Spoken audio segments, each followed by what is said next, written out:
Las Vegas, 2014. Rebecca Romney grips a $40,000 Book of Mormon. Her calm masking a heart gripped by dread. Pawn Star's cameras burn, but whispers of theft and FBI scrutiny threaten her legacy. By 2015, she's gone. No trace, just silence. Was it scandal, heartbreak, or a daring leap to rewrite history? Born April 6, 1985, in the sun-scorched sprawl of Phoenix, Arizona, Rebecca Angeline Engelhardt grew up far from the world of rare manuscripts. As a teenager, she scoffed at old books as musty relics for dusty scholars, her heart ablaze with grander dreams, philosophy, languages, debates that pierced the human soul. I wanted to unravel existence, maybe translate lost texts, she confessed in a 2018 Book Dealer's Digest interview, her voice soft with nostalgia for her younger self's ambition.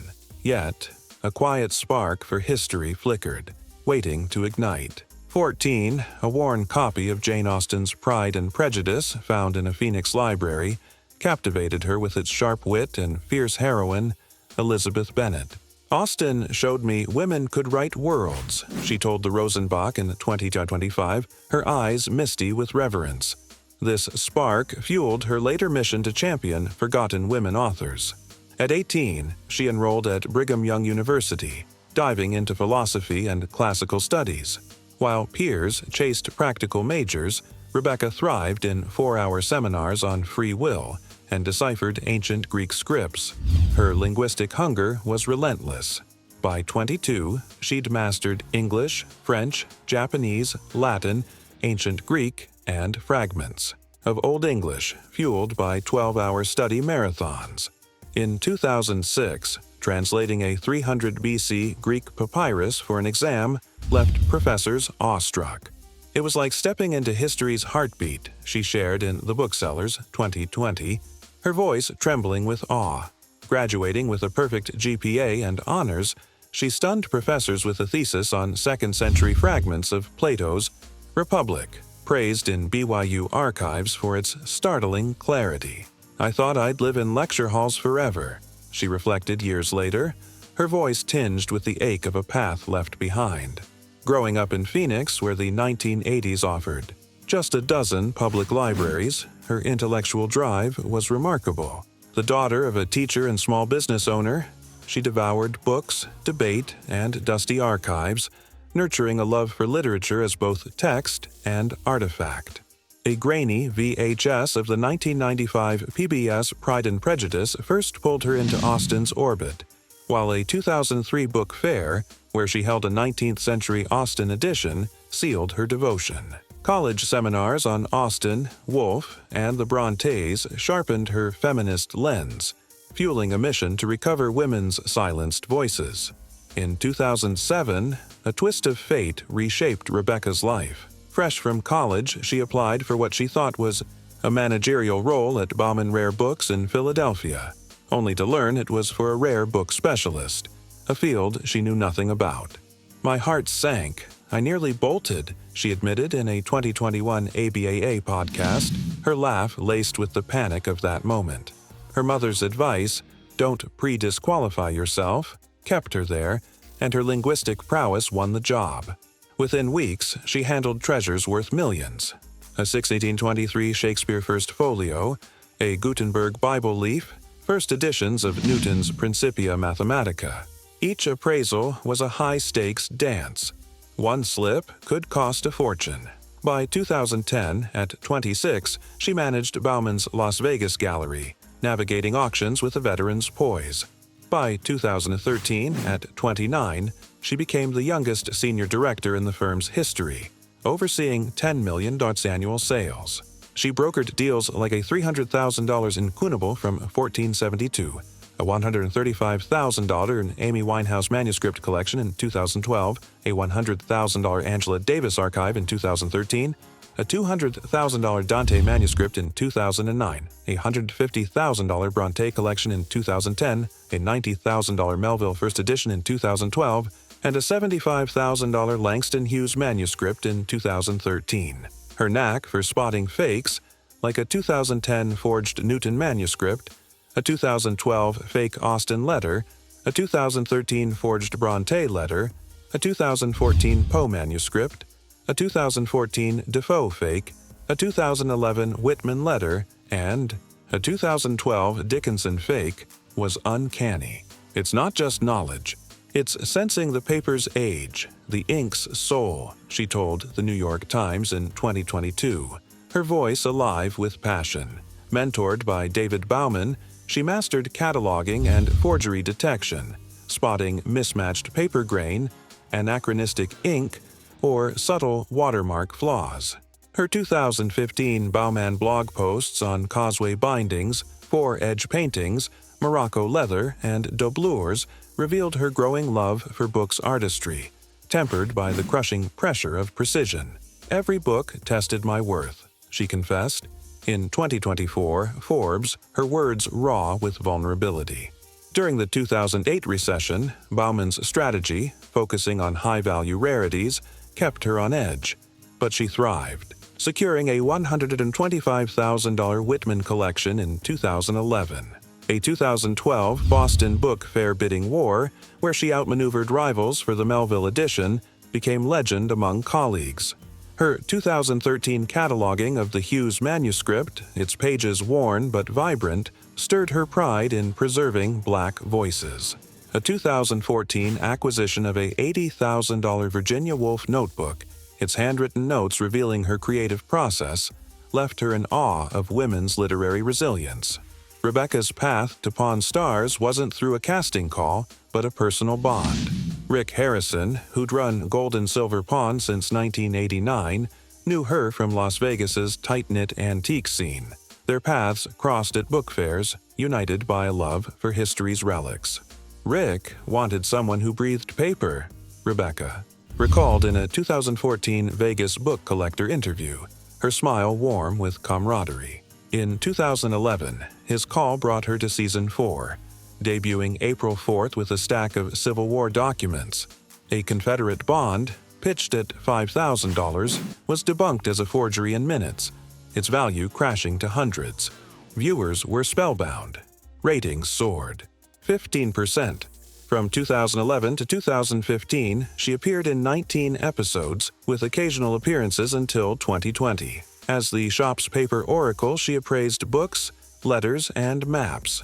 Standout moments included a $15,000 Declaration of Independence broadside, a $20,000 first edition Frankenstein, a 2012 Mark Twain letter, $8,000, a 2013 Harriet Beecher Stowe letter, $10,000, a 2013 Walt Whitman poem draft, $9,000, a 2013 Emily Dickinson manuscript, $11,000, a 2014 Frederick Douglass speech, $15,000, a 2014 Hawthorne letter, $7,000, a 2012 Lincoln letter, $12,000, a 2013 Poe manuscript, $10,000, a 2013 Zora Neale Hurston manuscript, $25,000, a $75,000 Langston Hughes manuscript, and a $120,000 James Baldwin letter collection. In 2013, she uncovered Poe-linked notes in a manuscript, thrilling collectors. "It's history's pain, etched in ink," she said of Stowe's letter, her voice cracking with empathy. "These are America's heartbeats," she told Rick. He dared about Whitman's poem, her eyes shining with pride. Her style was magnetic, calm, precise, unshaken. While other experts leaned into drama, Rebecca delivered revelations, like a fake Shakespeare folio tied to an 1800s forgery ring, with quiet authority. Fans on Reddit dubbed her the Book Whisperer in a 2014 AMA, clamoring for a spin-off. In 2012, she saved Chumley's job by verifying a $2,500 Charles Lindbergh signature, tripling his $500 gamble. "You're my hero, Rebecca," Chumley grinned, his relief palpable.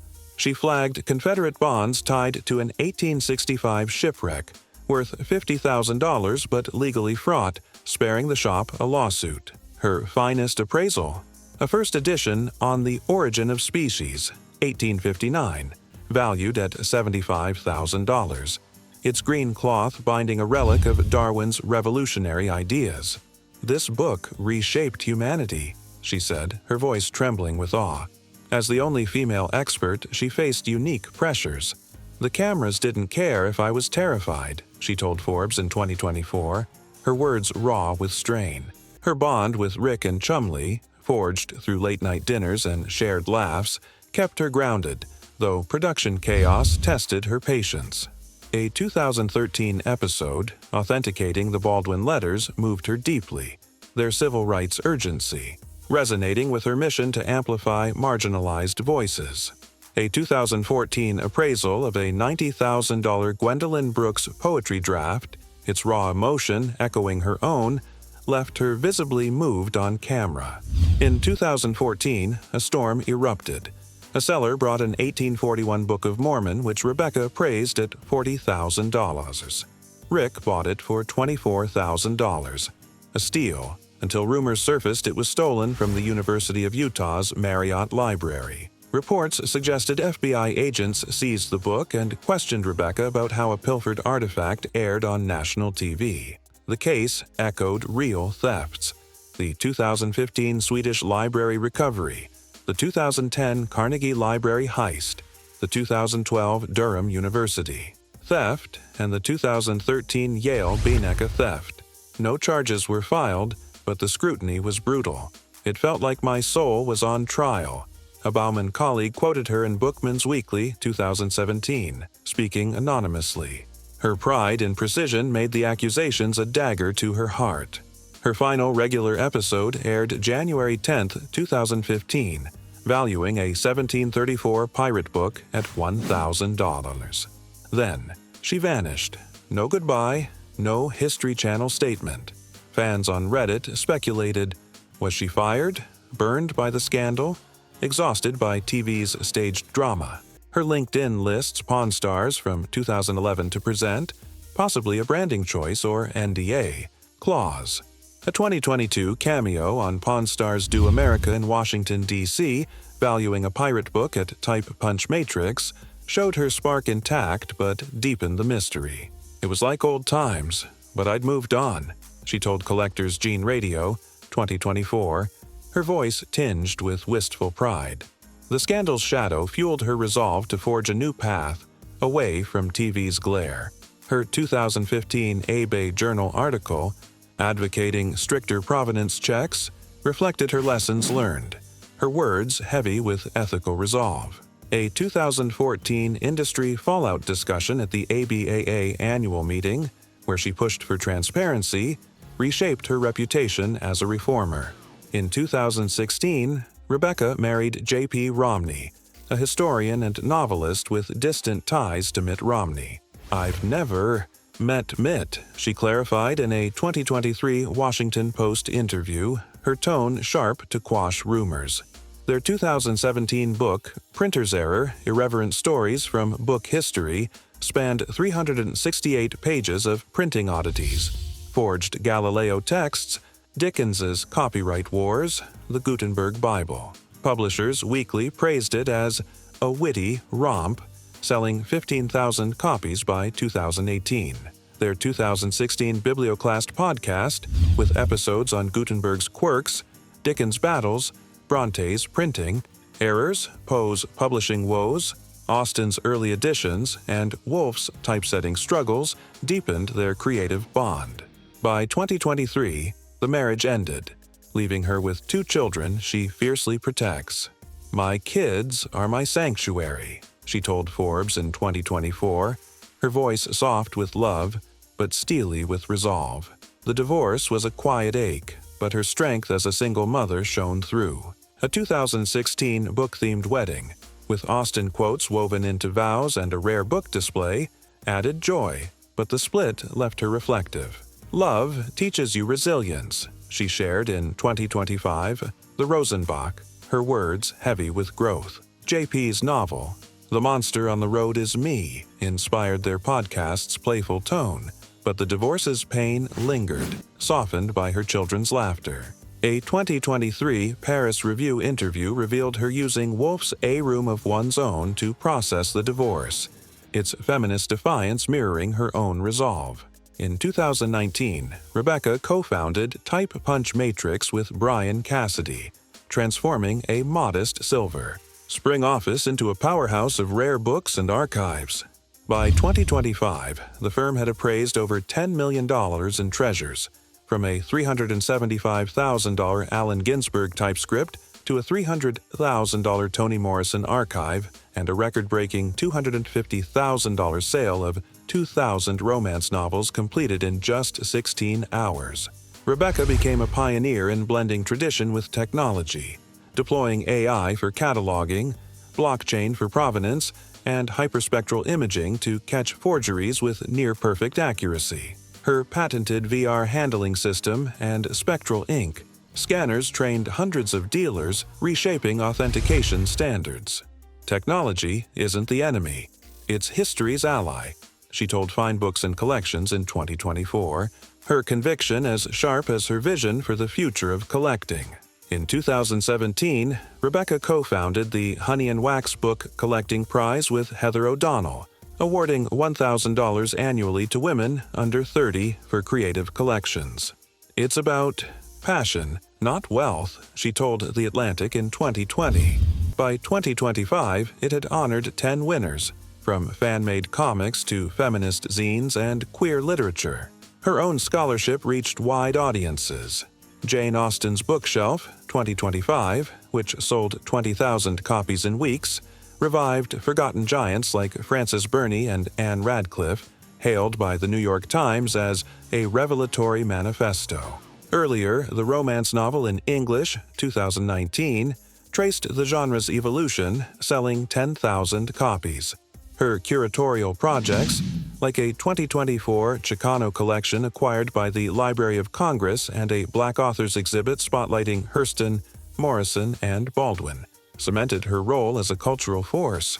Collecting over 50 rare editions herself, including a 1788 Camilla, she turned personal passion into public influence, reshaping how overlooked voices are remembered.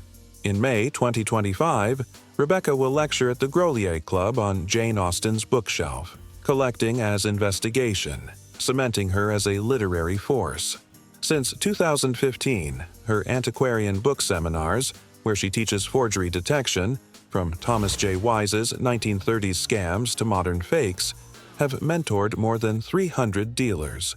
Her firm's museum consulting, including a 2024 Black Authors exhibit and a Chicano movement collection for the Library of Congress, now employs 10 staff and projects $2 million in revenue for 2025. Major showcases, from the Boston Book Fair's $200,000 Octavia Butler archive sale to the RBMS, San Francisco, and New York fairs, spotlight her gift for amplifying marginalized voices. Every book is a fight for someone's story, she told the Rosenbach in 2025. As CAB's Minnesota faculty, with women making up half her students, and as a champion of the National Collegiate Book Collecting Contest, she continues to make diversity the heartbeat of the rare book world. Jane Austen's Bookshelf revealed how 18th century women authors were silenced. Only 10 to 15% of their novels survive compared to 40% of men's. Burney, Radcliffe, Smith, and Edgeworth sold thousands, yet critics dismissed them as trivial. Rebecca's study of 50-plus rare editions turned this loss into a mission.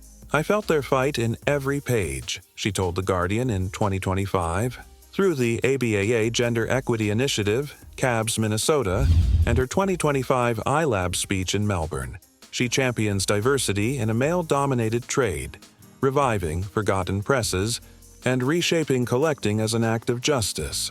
Rebecca Romney didn't just appraise books, she breathed life into the silenced. From a Vegas pawnshop to literary history's heart, she faced betrayal, heartbreak, and a male-dominated world, emerging as a beacon of resilience. Her crusade for forgotten voices calls us to uncover hidden truths. Join her fight for stories of those rewriting history. Share your thoughts in the comments, and don't forget to like and subscribe for more dives into Hollywood's hidden history.